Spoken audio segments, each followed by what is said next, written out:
So is it ADD or ADHD? It's so confusing. If you want to not be confused by this, stay tuned.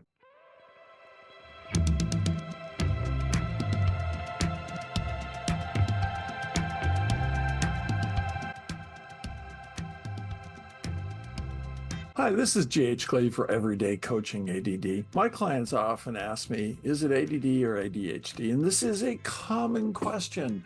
Insurance companies get this wrong. They will ask, is it ADD or ADHD, despite 40 some years of research showing that it's variations of the same thing.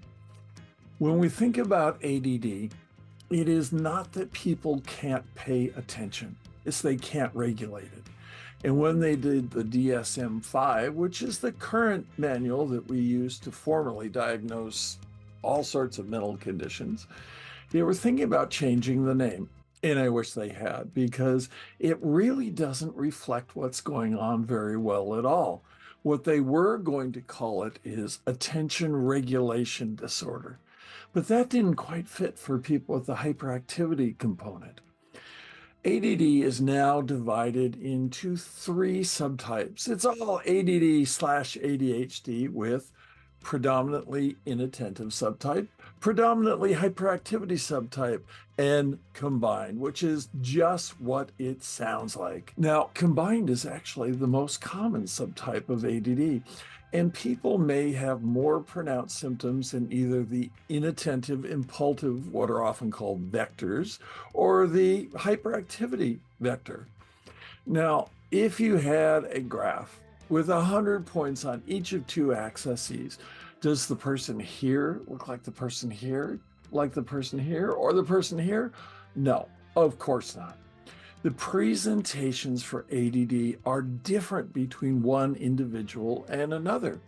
It is not necessarily the hyperactive little boy who's running around the classroom and getting into mischief. Oftentimes, it's the quietly spaced out little girl who has one ear kind of on the topic, but her mind is a million miles away. And ADD symptoms change over time. People will say to me when we're talking about symptoms that, well, I'm not jumping out of my chair anymore. And you watch them and they're kind of moving a lot, they're shifting position. ADD changes over time in how symptoms present. It may be that when you were younger, people didn't give you a clicker pen because you were always clicking away. We gain controls and we learn to modify our behavior based on feedback. Do ADD meds treat both vectors of symptoms, the inattentive and the hyperactivity? Why, yes, they do. And it's interesting how this manifests in a change in behavior.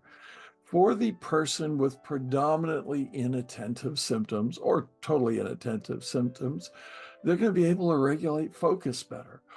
Is a person being treated with medications going to be absolutely dialed in and rigidly able to pay attention?